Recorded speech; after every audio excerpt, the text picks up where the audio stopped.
आप देख रहे हैं कहानी डर की। हमारा मकसद आपको डराना नहीं, आपका मनोरंजन करना है। तरह की अंधश्रद्धा को बढ़ावा नहीं देते। आराध्या की ये बात सुनकर उस बच्चे की आंखों में आंसू आ गए। वो आराध्या की तरफ बढ़ा और उसने उठकर आराध्या के माथे पर अपना हाथ रखा। तभी आराध्या को कुछ ऐसा पता चला जिसे जानकर उसकी रूह कांप गई। कितनी बार बोल दिया मैंने तुझे कि दूसरी शादी कर ले। ये नहीं दे सकती हमारे खानदान को वारिस। पता नहीं किस बांझ को हमने अपने घर की बहू बना लिया। तुम चिंता मत करो माँ, बस इस साल रुक जाओ।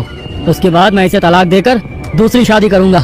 इससे शादी करके तो मेरी जिंदगी ही बर्बाद हो गई। गायत्री बैनर्जी फैमिली की बड़ी बहू थी। उसकी शादी को 8 साल बीत चुके थे। हर इलाज करने के बाद भी उसे कोई संतान नहीं हुई और इसी वजह से कभी सास के ताने तो कभी पति की खरी खोटी बातें सुनकर उसका जीवन तो मानो अंदर ही अंदर खत्म हो गया था। एक बच्चे को जन्म ना दे पाने का इल्जाम सब उस पर हावी ही करते जा रहे थे और अब तो उसके पति ने शराब पीकर उसे मारना पीटना भी शुरू कर दिया था। बांझ कहीं की, मेरी जिंदगी बर्बाद कर दी तूने। आज तो मैं तुझे जिंदा नहीं छोड़ूंगा, मार डालूंगा तुझे। ये क्या कर रहे हो आप? छोड़ दो मुझे। श्याम ने कसकर गायत्री का गला दबा दिया। तभी उन दोनों के चीखने चिल्लाने की आवाज सुनकर घर के लोग वहाँ पर आ गए और जैसे तैसे गायत्री को श्याम से छुड़वाया। तेरा दिमाग तो खराब नहीं हो गया है? इसे मार कर खुद जेल जाना चाहता है क्या? ये मनहूस खुद तो मर जाएगी लेकिन तेरी जिंदगी खराब करके जाएगी। गायत्री की सास ने उसके बाल पकड़कर उसे जोर से धक्का दे दिया और फिर से वही ताने देकर उसे कमरे में बंद करके चली गई। अब यही जिंदगी चल रही थी गायत्री की। तभी कुछ दिनों बाद खबर सुनने को मिली कि गायत्री की देवरानी पेट से है और जब बड़ी बहू के होते हुए छोटी बहू पहले गर्भ से हो तो उसे मिलने वाले तानों की संख्या अब और भी बढ़ गई। वह जानती थी कि अगर उसने बच्चे को जन्म नहीं दिया तो उसका पति उसे तलाक दे देगा और उनके अलावा इस दुनिया में उसका कोई और नहीं था। माता पिता का देहांत तो उसकी शादी के कुछ समय बाद ही हो गया था और भाई बहन के नाम पर कोई नहीं था। जब डॉक्टरी इलाज से कुछ नहीं हुआ तो वो घर वालों से छिपकर एक सिद्ध तांत्रिक के पास गई। तेरी परेशानी मैं अच्छी तरह समझ रहा हूँ लेकिन मैं इसमें तेरी कोई मदद नहीं कर सकता। लेकिन एक साधना है जिसे अगर तू साध ले तो वो तेरी हर ख्वाहिश को पूरी करेगा। क्या साधना बाबा? तुझे कच्चा कलवा को साधना होगा। कच्चा कलवा? लेकिन ये क्या होता है बाबा? जिन बच्चों की मृत्यु 9 साल के अंतराल से पहले हो जाती है उन्हें कच्चा कलवा कहते हैं। उनकी साधना करके उनसे जो चाहे वो सब कुछ प्राप्त कर सकते हैं। मैं अपने बच्चे के लिए कुछ भी करने को तैयार हूँ बाबा।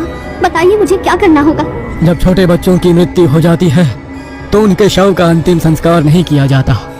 उनके शरीर को मिट्टी में दफना दिया जाता है जिससे उनकी साधना की जाती है। तुझे उसी मिट्टी में दफनाए हुए बच्चे की आत्मा को साधना होगा।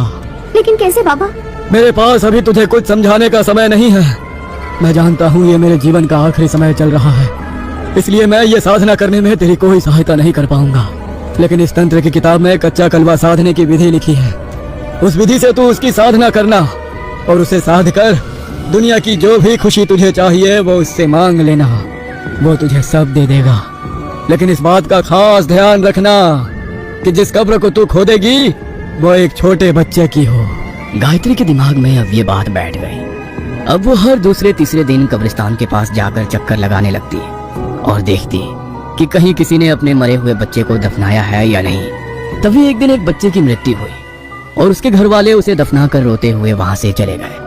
गायत्री ने उसकी कब्र को ध्यान से देखा और जब कुछ दिन बाद उसके ससुराल वाले अपने रिश्तेदार के यहाँ शादी में गए तो उसने घर से एक मिट्टी का छोटा कलश और लाल रंग का कपड़ा लेकर खुद एक काला लिबास पहनकर रात के अंधेरे में शमशान घाट में दाखिल हुई।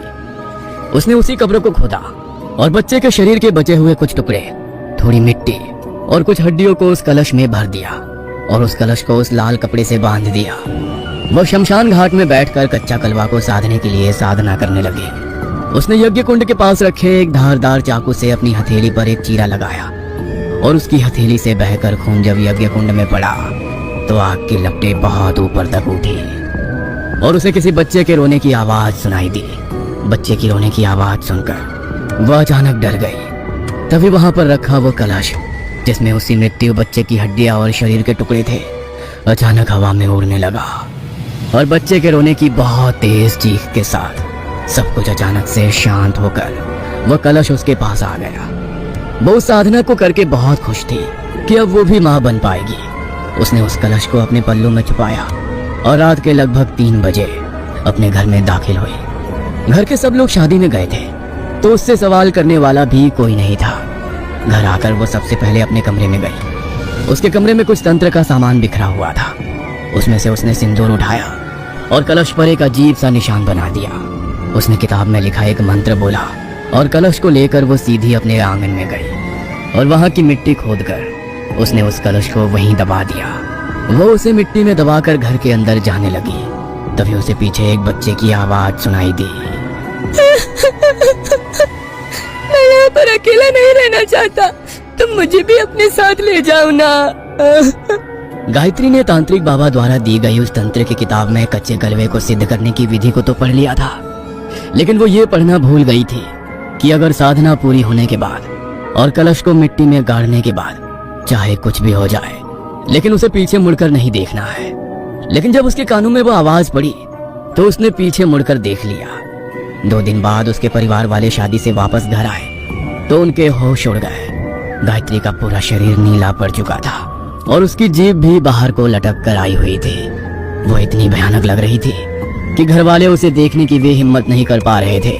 पुलिस इन्वेस्टिगेशन के लिए आई, लेकिन उसकी मौत के साथ साथ ये देखकर चौंक गई कि उसके कमरे में तंत्र मंत्र का इतना सारा सामान बिखरा हुआ है। अच्छा ये बताइए, ये शुरू से ही इस तरह की तंत्र मंत्र करती थी या इनकी दिमागी हालत ठीक नहीं थी? इस तरह का केस तो हमने पहली बार देखा है। इनकी हालत देखकर हमें कुछ सामान्य नहीं लग रहा। हमने बहुत बार समझाने की कोशिश की थी इंस्पेक्टर साहब, लेकिन इसने हमारी बात कभी नहीं मानी। पता नहीं हर समय बस इस काले जादू में ही लगी रहती थी। इसी ने इसकी जान ली है। देखिए, इनकी जान किसने ली है और किसने नहीं वो तो हम पता लगा ही लेंगे। रघु, बॉडी को पोस्टमार्टम के लिए भेज दो। पोस्टमार्टम रिपोर्ट आई तो उसमें पता चला कि अचानक दौरा पड़ने के कारण गायत्री की मौत हो गई। लेकिन जैसी उसकी हालत थी, उसे देखकर इस बात का कोई भी यकीन नहीं कर पा रहा था। लेकिन उसकी मौत के बाद उनके घर में अजीब अजीब हादसे होने लगे। कभी घर वालों को घर में गायत्री की आत्मा दिखाई देती तो कभी एक छोटे बच्चे की। गायत्री को तो सब जानते थे, लेकिन वो बच्चा कौन था कोई नहीं जानता था। सुमित्रा ने घर में शांति के लिए पंडित जी से हवन करवाया। मैं हवन करके घर का शुद्धिकरण तो कर दूंगा और आपकी बहू की आत्मा को भी मुक्ति दिला दूंगा, लेकिन उसके साथ साथ इस घर में एक कच्चे कलवे की भी आत्मा है। वो यहाँ पर बंध गई है। अगर अपनी जान की सलामती चाहते हो तो इस घर को छोड़ दो और कहीं दूर चले जाओ। वो लोग उसी दिन उस घर को छोड़कर चले गए, लेकिन उसके बाद जो भी वहां पर रहने के लिए आया उसे उसी बच्चे की आत्मा दिखाई देती।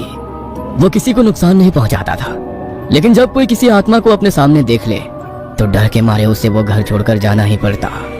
लेकिन जब आराध्या ने उस बच्चे की आंखों में आंसू देखे और ये समझा कि उस बच्चे ने उसे कभी कोई नुकसान नहीं पहुंचाया है, तो वो उसके आंसुओं के पीछे का दर्द और कहानी जानने को आतुर हो गई।